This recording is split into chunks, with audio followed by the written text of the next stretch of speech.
Everybody, welcome to the final round. Quick thoughts. This is a quick thought segment after we had our podcast yesterday, Sunday. It's just some stuff that I just could not shake. It's just some stuff that I could not get off my head.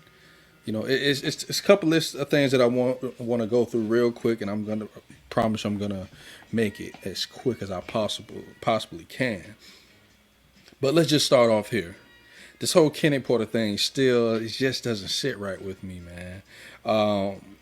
The Kenny Porter stoppage, it was just actually was it uncalled for? Was it right? Did he do the right thing? Then the other question that I asked myself today is, was Sean Porter really hurt? Was Sean Porter really hurt after he got knocked down the second time before his father threw in the towel to stop that fight? Because if you really look, go back and the fight has been replaying and replaying in my head all day. I remember seeing Sean Porter continuously punch the canvas after the second knockdown, and I just wonder and think to myself, was he punching the canvas because he was like, this man knocked me down again? Or was he punching the canvas, I made another mistake which led to me being knocked down? Then the next question that you want to ask yourself, of course, was he hurt?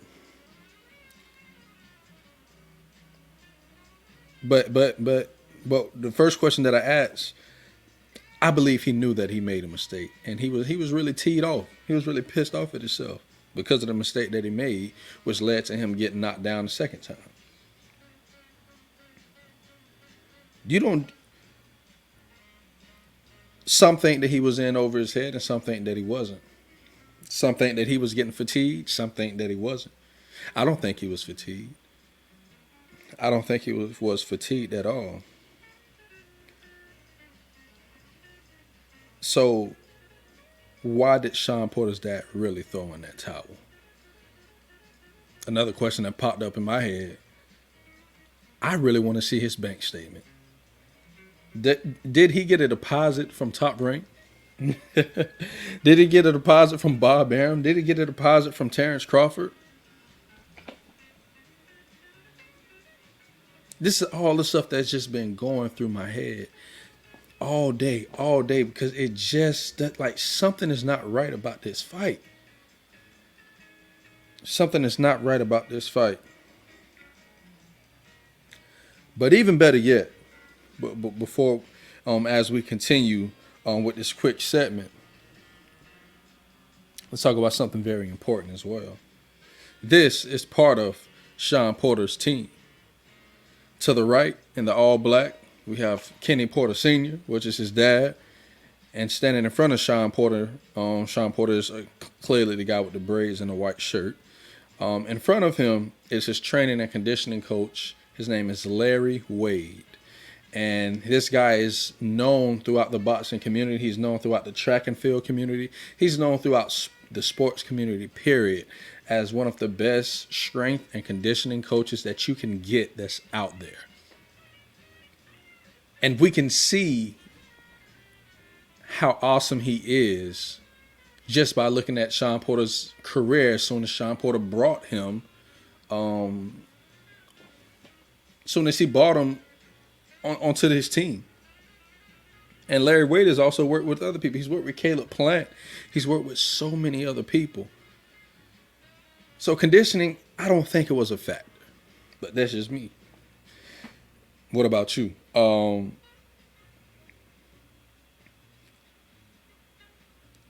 The post-fight conference and the post-fight interview, Mr. Kenny Porter himself, not only did he call out his son and say he didn't like his son's preparation and this, that, and the third, which there were rumblings that both guys, there was rumblings that, Sean Porter did have some trouble with preparations.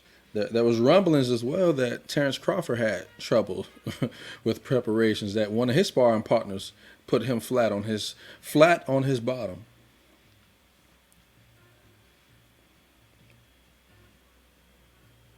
But that's your dad. That is your head coach, your head trainer, your head of everything, and even your manager.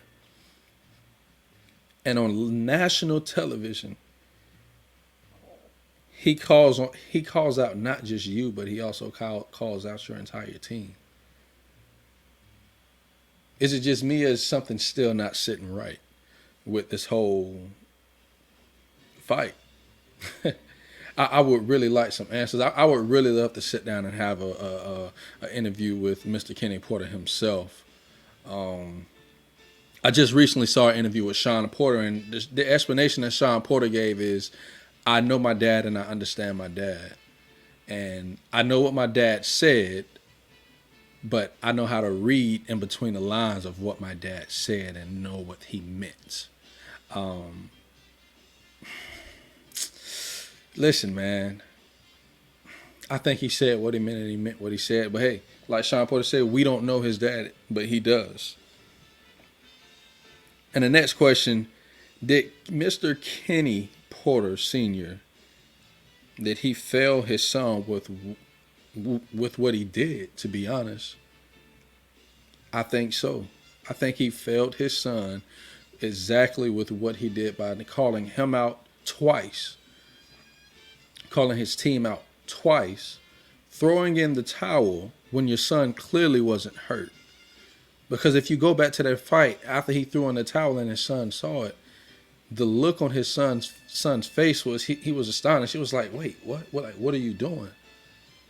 But he has so much respect and reverence for his dad. He said, "I'm not going to question him because he did what he did for a reason." And Nets, the Nets thing that I want to say is this. Was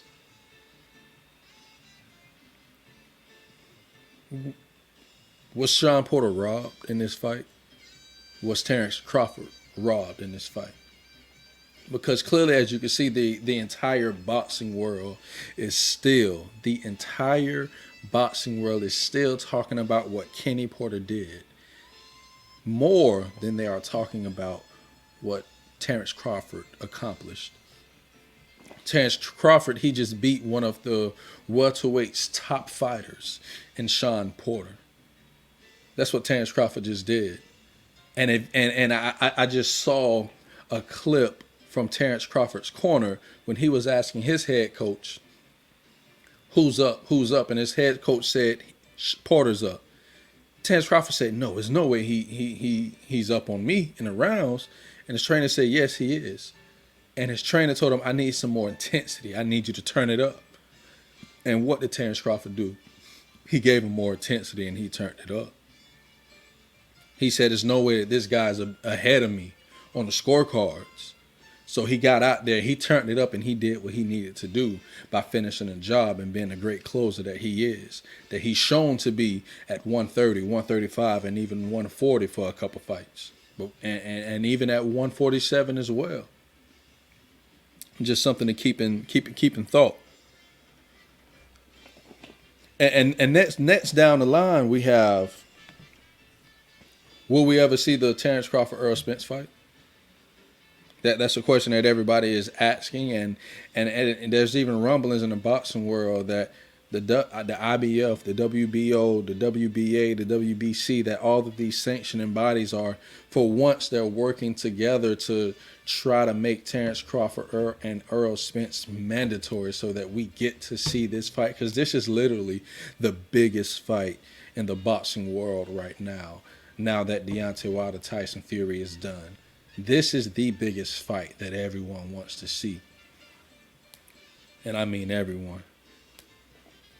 And the reason I got this picture up right here is because during the post-fight press conference, Terence Crawford said something. He announced that he will no longer be working with Bob Arum and Top Rank, and clearly Bob Arum is the Jewish gentleman right to Terence Crawford's left, and he's the head of Top Rank promotions.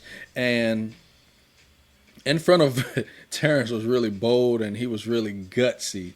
And saying this in front of him, he said that that was his last fight with Top Rank. And the reporters asked him, well, why? He said, because Bob Arum could not get me the big fights. He said he couldn't get me the Errol Spence fight when I was with him. And I know he can't get me the Errol Spence fight not without him.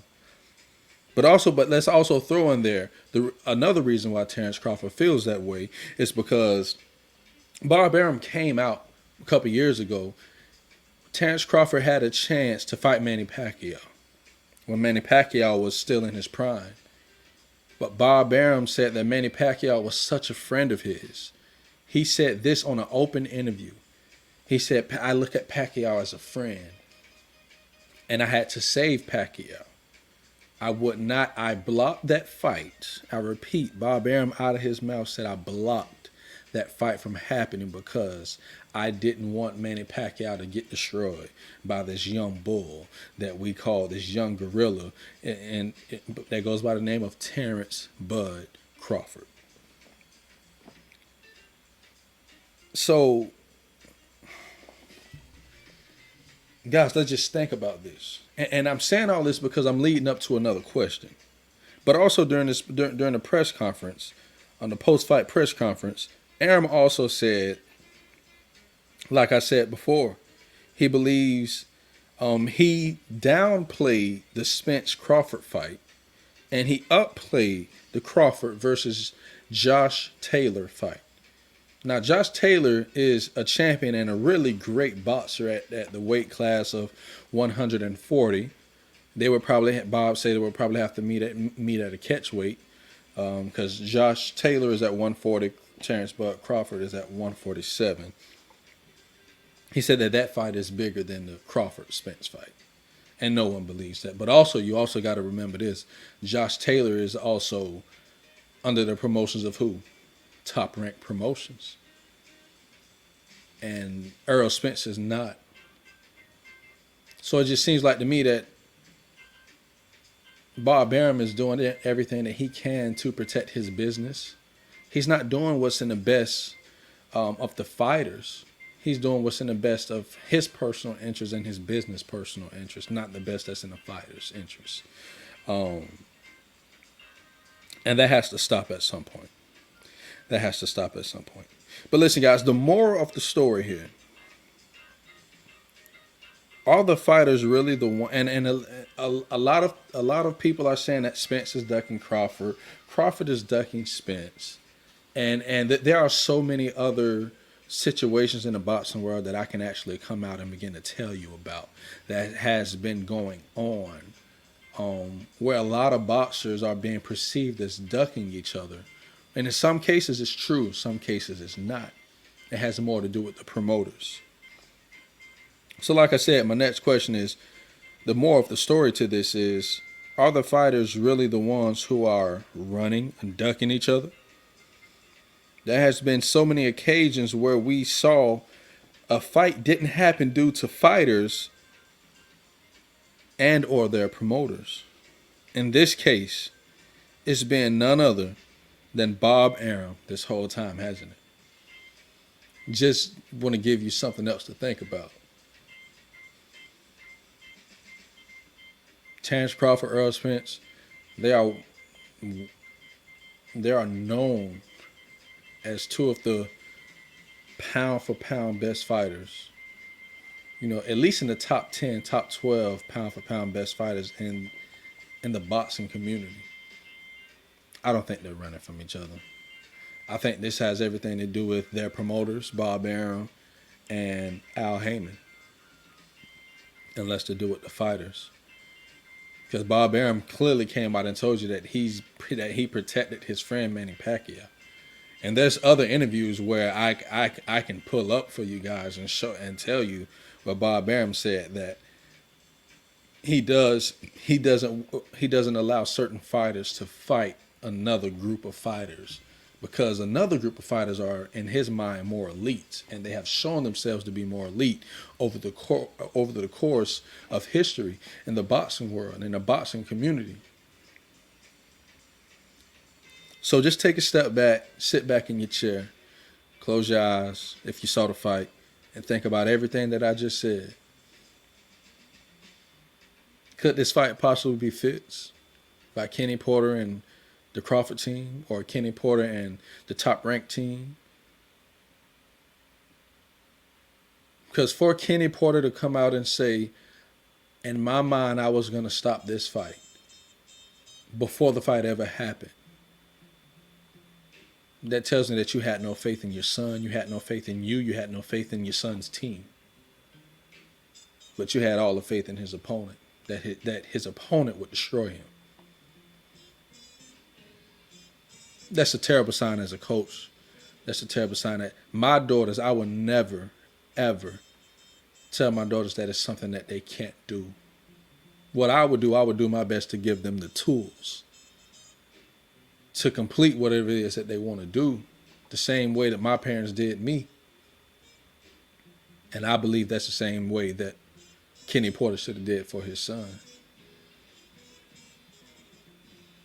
Just sit back, rewatch this video, write down some of these questions, think about some of these questions, and begin to form up your own questions and try to come up with some answers if you can.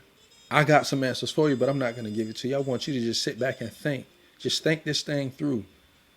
There's so many questions in regards to this fight. There's so many question marks. And there shouldn't be any question marks after a fight. There should not be any question marks after a fight, especially a fight that ended the way that it ended, with a knockout. Well, I'm sorry, a stoppage by a fighter's father, his trainer, his teacher. And also keep in mind, we also have to watch the promoters. We got to find out, is it really the promoters or is it the fighters? So guys, thank y'all for taking out the time to listen today. This is your boy, Chef Jimbo, the boxing fanatic, the foodie fanatic. And listen, this is the Final Round Boxing Podcast. Quick thoughts, quick takes. So until next time, once again, I really appreciate y'all for showing us love and listening to Family Talk and Real Talk Tuesday and Impact Fridays and the final round boxing podcast on Sundays. Thank you so much for the support and taking out your time and listening to us and showing us so much love. We're really grateful and we really appreciate everything, guys. So until next time, make sure you ask questions, you look and you observe everything that goes on and that happens in the boxing world, in our personal lives, with family, with friends, with people, even in situations that look good. Just observe, ask questions. You'll be surprised with some of the things that comes after that. But congratulations to Terence Bud Crawford. Great fight, Sean Porter, great fight.